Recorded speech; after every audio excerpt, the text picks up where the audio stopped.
주의 말씀이 너희에게로부터 마게도냐와 아가야에만 들릴 뿐 아니라 하나님을 향하는 너희의 믿음의 소문이 각처에 퍼졌으므로 우리는 아무 말도 할 것이 없노라. 그들이 우리에 대하여 스스로 말하기를 우리가 어떻게 너희 가운데에 들어갔는지와 너희가 어떻게 우상을 버리고 하나님께로 돌아와서 살아계시고 참되신 하나님을 섬기는지와 또 죽은 자들 가운데서 다시 살리신 그의 아들이 하늘로부터 강림하신 것을 너희가 어떻게 기다린지를 말하니 이는 장래의 노하심에서 우리를 건지시는 예수시니라. 아멘.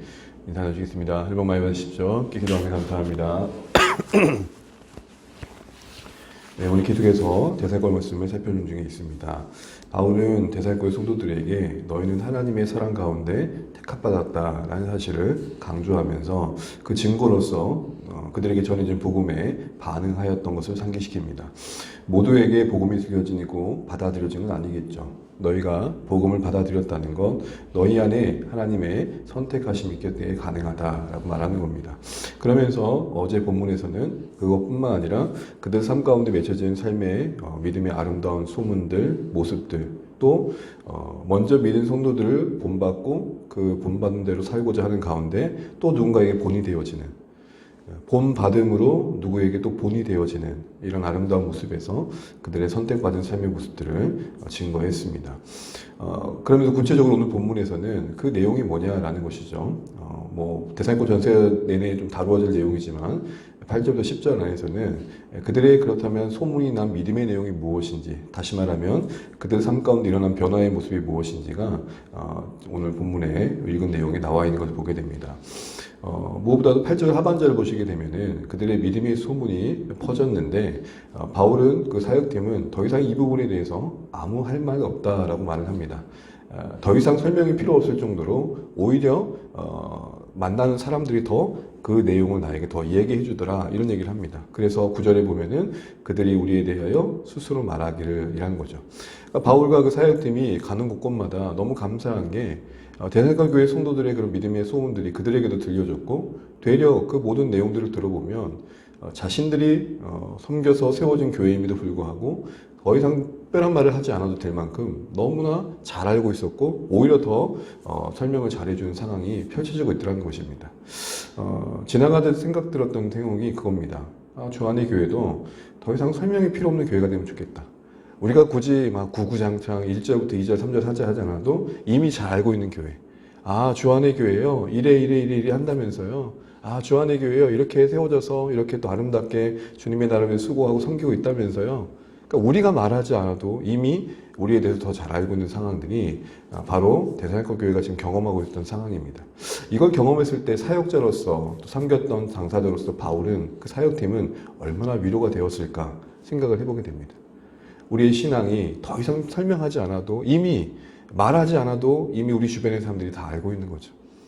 그래서 여러분 어제도 말씀드렸던 것처럼 신앙은 애써 우리를 알리는 싸움이 아니라 이미 우리가 하나님과 관계 속에서 살아가는 거룩의 싸움 속에서 자연스럽게 알려지는 거죠.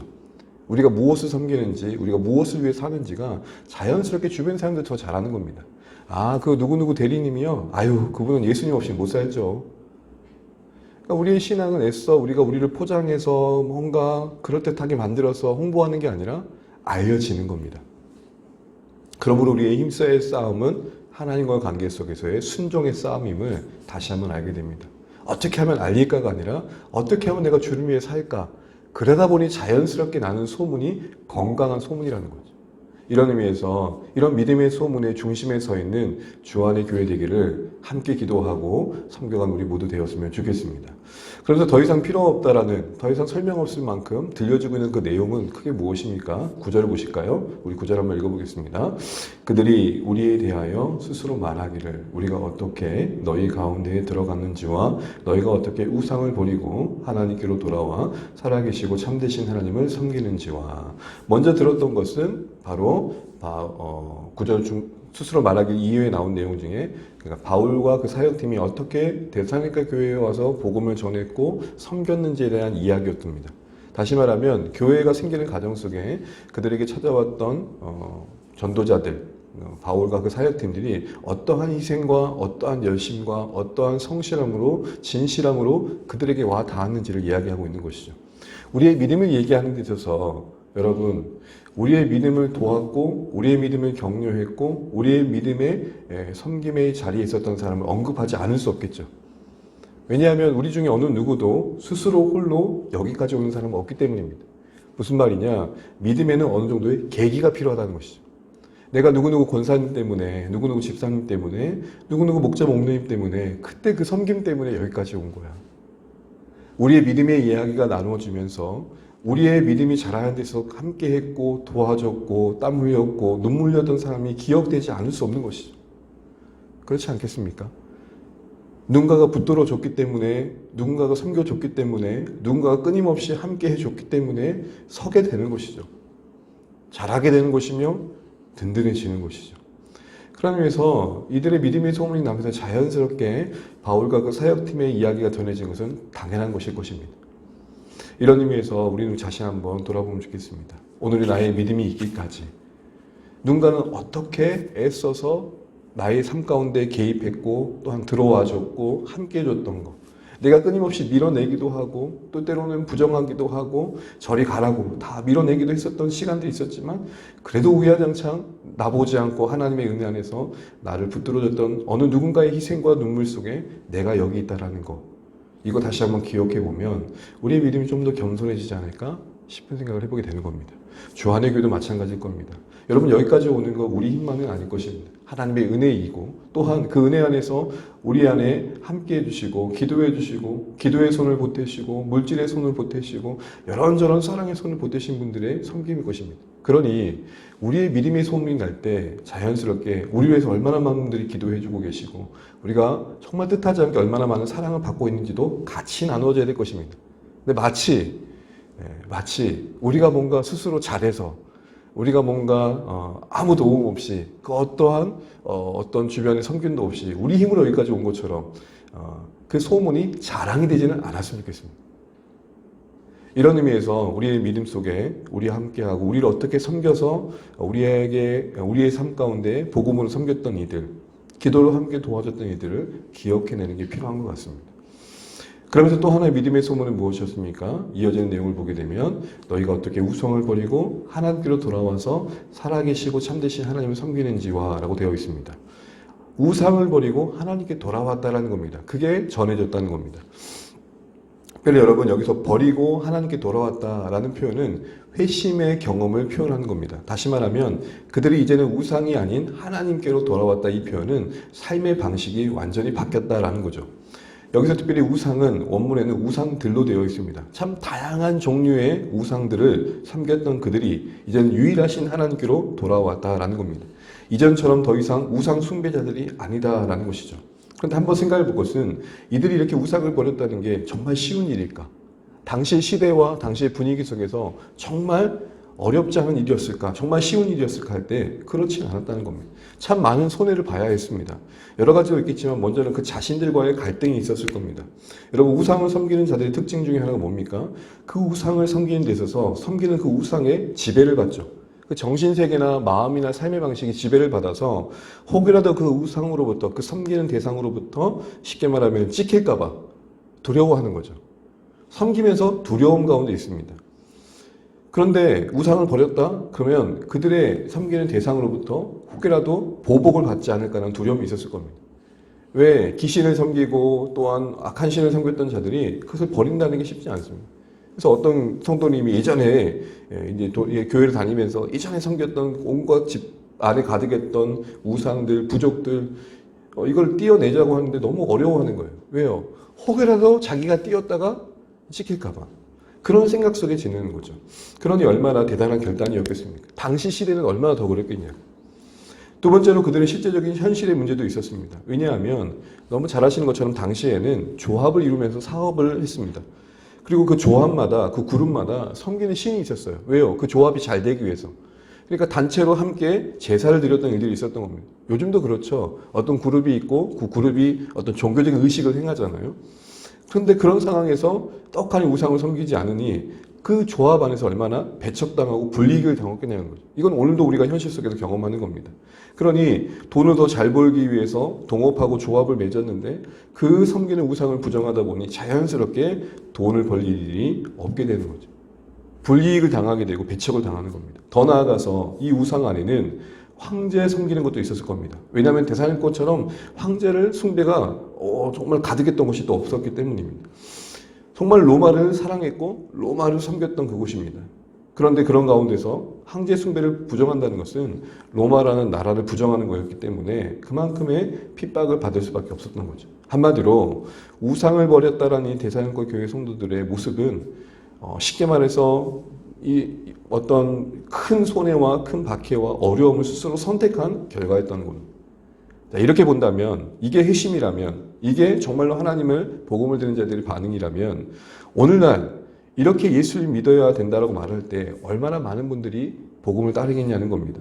예수 믿으면 물질적인 손해를 볼 수 있습니다. 예수 믿으면 사회적으로 조금 어려움도 겪을 수 있고 관계적으로 갈등을 경험할 수 있습니다. 라고 말을 할 때에 정말 예수 믿겠다고 따라올 만한 사람들이 얼마나 있겠느냐라는 겁니다. 다시 말해 복음이 복음으로 원래의 수준으로 제시되었을 때 손해를 감수하면서까지 만약에 예수님을 따른다면 그 믿음은 진짜겠죠. 그러나 만약 그렇지 않다면 만약 그런 복음이 아니라 예수 믿으면 잘 된대요. 예수 믿으면 복을 받는대요. 그 모든 복의 기준이 세상적인 기준 관점에서 말하고 있는 그 복음을 듣고 교회에 왔다면 여러분 정말 그분이 손해를 경험했을 때 복음을 끝까지 붙들 수 있겠습니까? 다시 말해 오늘날 한국교회 안에 그 무력함 안에는 복음의 복음됨에 대한 그 수준이 이전과 같지 않더라는 겁니다. 예수가 전부가 되고 예수가 모든 것이 되는 게 아니라 예수도 필요하다는 겁니다. 이왕이면 예수도 믿으면 잘 된다는 겁니다. 이왕이면 안 믿는 것보다 낫다는 겁니다. 그러나 여러분 우리가 말하는 복음은 뭡니까? 예수가 전부죠. 모든 것의 모든 것 대신 그분이 우리의 모든 것이 되어야 한다는 겁니다. 이런 의미에서 교회의 무력함은 혹 그 복음의 타협 아닌가? 그로 인해 자연스럽게 교회 안에 스며든 세속화가 아닌가? 교회가 세상을 이겨내고 감당해야 되는데 어느새 교회가 세상이 된 거죠. 그러니 세상이 교회에 와도 낯설지 않은 거예요. 모양만 다를 뿐 원래의 모습은 같으니까. 그런 의미에서 여러분 우리는 다시 한번 우상으로부터 돌이켜 하나님께로 돌아왔다라는 우상을 버리고 하나님께 돌아왔던 이들의 모습에서 참된 수준에서의 돌이킴이 무엇인지를 생각해 보게 됩니다. 교회가 오늘날 사람들이 좋아하는 복음을 들려주고자 하는 이유가 뭘까요?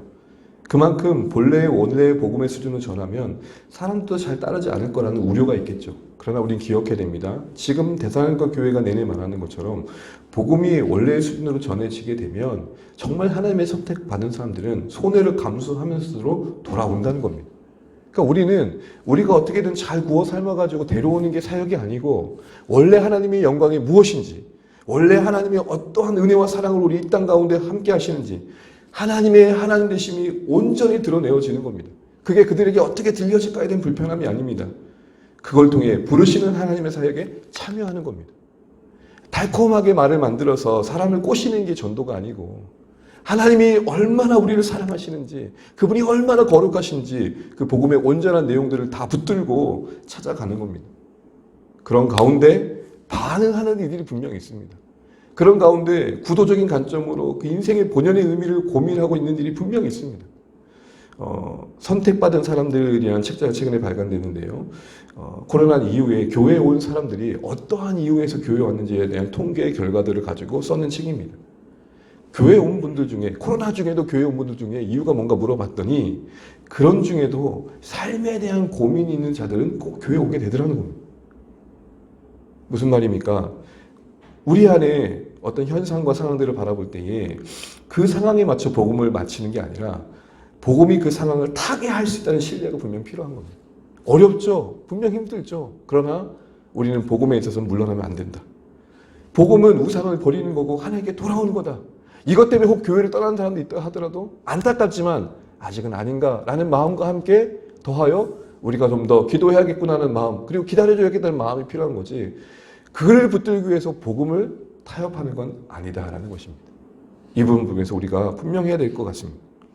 그러면서 이어지는 내용 속엔 우상을 버린 거 하나님께 돌아오면 그 회심이 구체적으로 그들 가운데 두 가지 모습으로 나타나는 걸 보게 됩니다.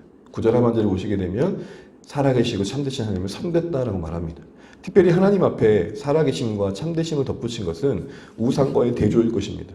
우상은 거짓되죠. 우상은 죽어있죠. 말해도 듣지 못하며 또한 흔들어도 그게 무엇인지 느끼지 못하는 죽어있는 그냥 아무것도 아닌 존재이죠. 그것과 대비해서 하나님은 듣고 계시고 보고 계시고 알고 계시고 함께 하시고 존재하신다는 겁니다. 임재하신다는 겁니다. 바로 그 하나님을 섬긴다라는 것이죠. 그게 그들이 주께로 돌아와서의 삶의 모습이었습니다. 이때 섬긴다는 말은 원어의 뜻은 노예가 되어 주인을 섬긴다라는 겁니다. 이 말은 하나님을 섬긴다는 그 말이 한마디로 이제는 하나님께 전적으로 자신을 복종시키는 존재들이 되었음을 말합니다.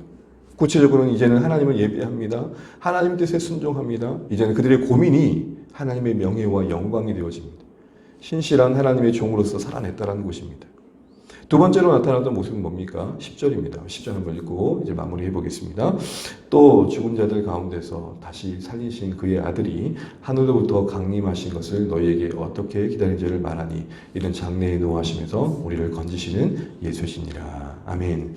이들의 두 번째 하나님께로 돌아온 뒤에 모인 믿음의 구체적인 모습은 다시 오실 예수님을 기다리고 있는데 그 표현에 이런 표현이 있죠. 어떻게 기다리는지. 그 어떻게란 말이 뭘까요? 그날에 염두하고 사랑하는 삶이 있더라는 것입니다. 그런데 특별히 오늘 이 살리신 그의 아들이, 그러니까 예수님이 다시 오심에 대해서 어떻게 기다리는지 이 표현은 얼마나 그날을 사모하는지와 같은 의미입니다. 예수님이 다시 오신다는 지식이 단순한 지식 정도가 아니라 그들 안에 열망을 만들고 있습니다. 신앙은 하나님에 대한 지식이 우리 안에 하나님에 대한 열망으로 자라가는 겁니다. 특별히 이들이 갖고 있던 이 재림에 대한 소망이 분명 좀 더 보완적인 도움이 필요했긴 했지만 그래도 진정성에 있어서 그들의 열심과 진심면에 있어서는 분명 남다름이 있었다는 것입니다.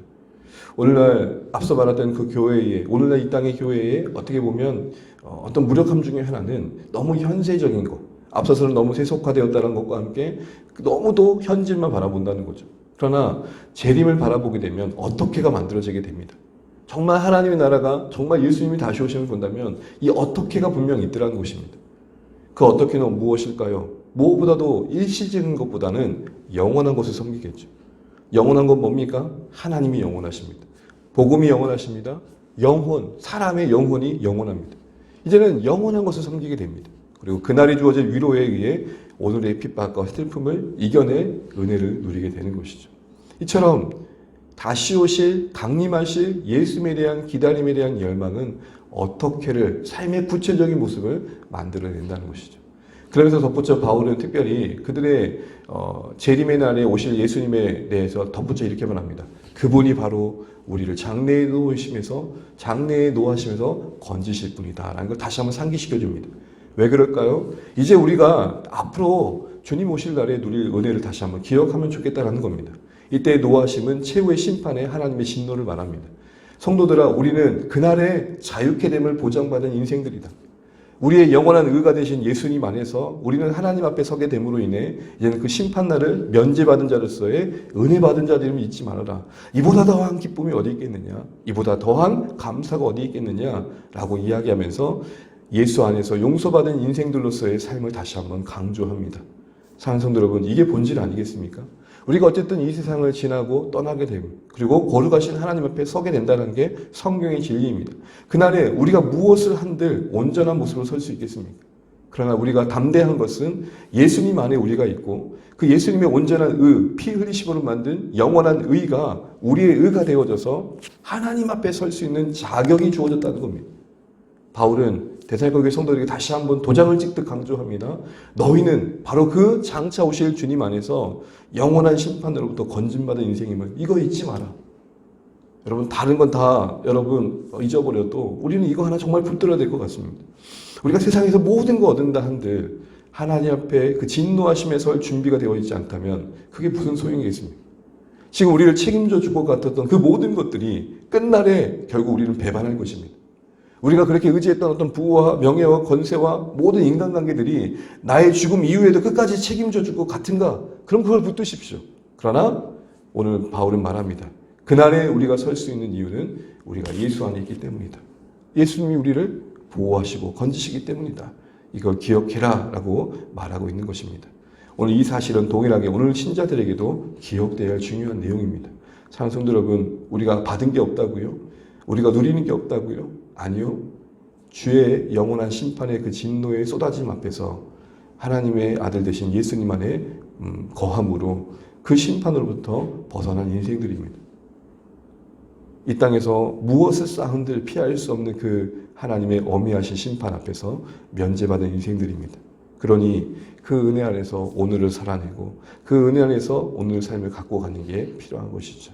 이제 말씀을 맺겠습니다.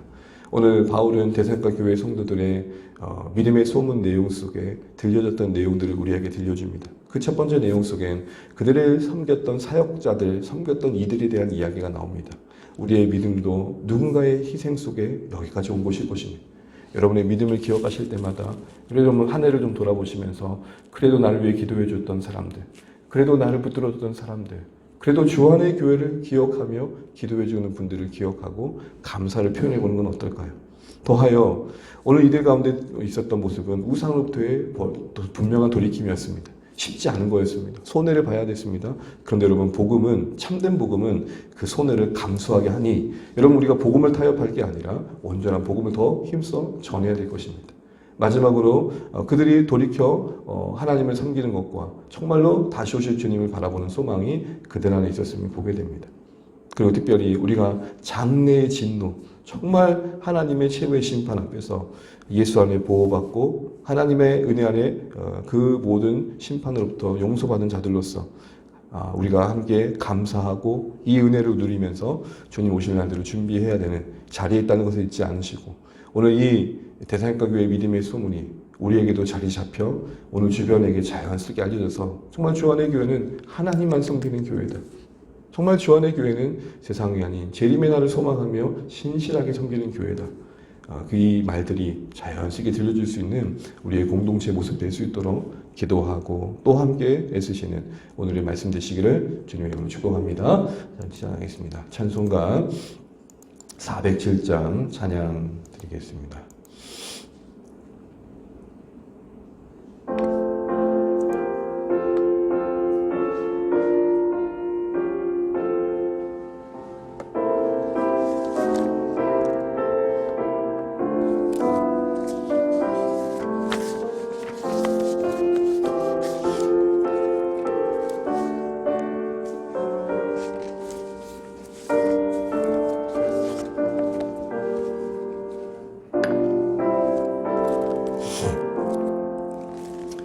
구주와 함께 나 죽었으니 구주와 함께 나 살았도다. 영광의 그날에 이르도록 언제나 주만 바라봅니다. 언제나 주는 날 사랑하사 언제나 새 생명 주시나니 영광의 그날에 이르도록 언제나 주만 바라봅니다. 마음속에 시험을 받을 때와 무거운 근심이 있을 때에 주께서 그때도 같이 하사 언제나 나를 도와주시네. 언제나 주는 날 사랑하사 언제나 새 생명 주시나니 영광의 그날에 이르도록 언제나 주만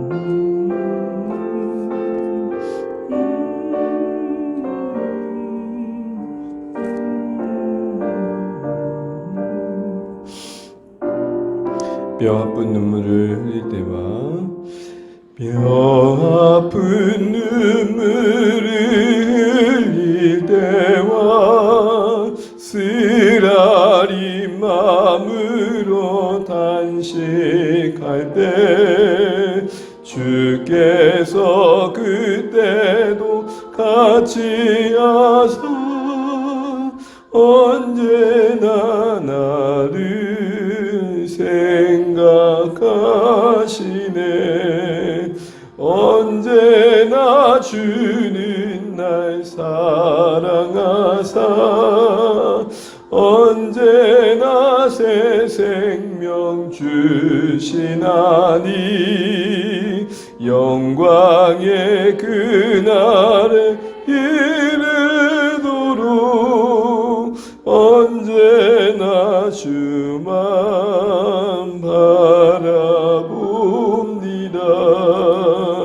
내 몸의 약함을 아시는 주 못 고칠 질병이 아주 없네. 괴로운 날이나 기쁜 때나 언제나 나와 함께 계시네. 언제나 주는 날 사랑하사 언제나 새 생명 주시나니 영광의 그날에 이르도록 언제나 주만 바라봅니다.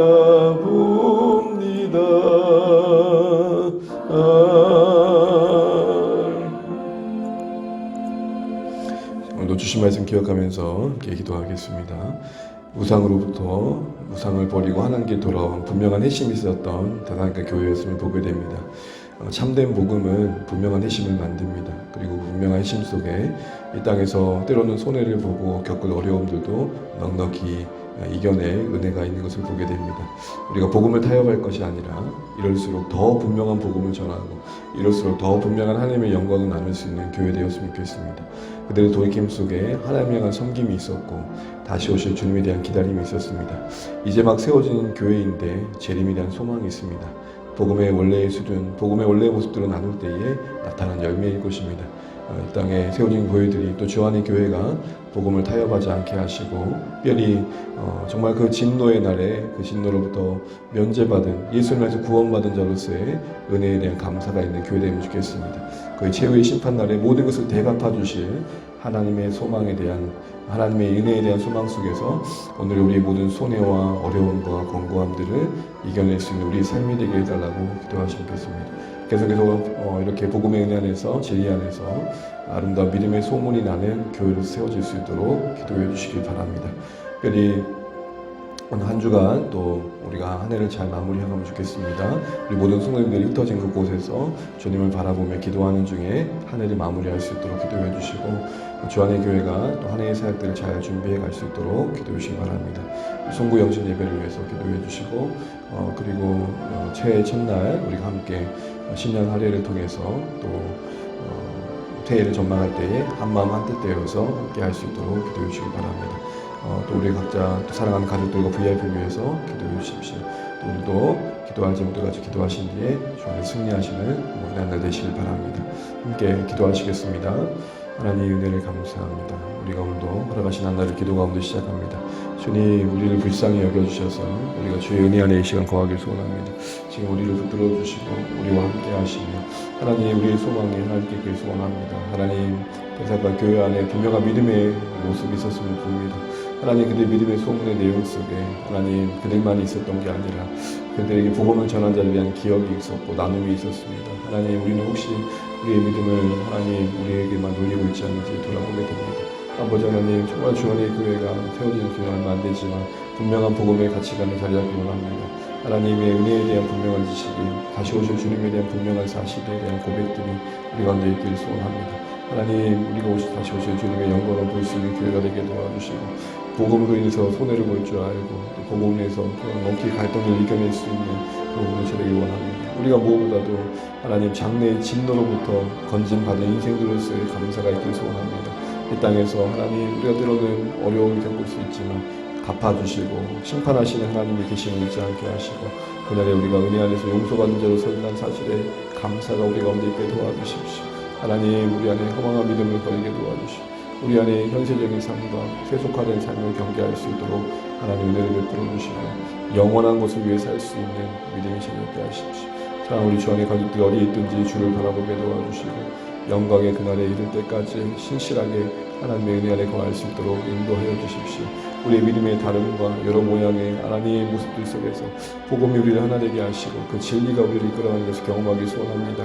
복음의 온전한 수준이 나눠질 수 있도록 사역자인 저에게도 은혜를 베풀어 주시고 타협하지 않게 하시며 혹시 그것이 하나님의 고집과 하집이 아니라 은혜 안에서 그 복음의 진리의 그 온유함을 나눌 수 있는 은혜가 있게 소원합니다. 하나님의 마음과 그 사랑을 공유할 수 있는 사역자에게 소원합니다. 하나님 우리 안에 변화가 있게 하여 주십시오. 우리 안에 분명한 돌이킴이 있게 도와주십시오. 우리 안에 우상을 버림이 있게 하시고 하나님께로 돌이켜 그 하나님의 섬김과 예배함과 그 하나님의 영광을 사는 인생들 되게 도와주시고 다시 오실 주님의 영광을 함께 바라볼 수 있도록 인도하여 주십시오. 하나님 우리 안에 믿음과 소망과 사랑이 회복되게 도와주십시오.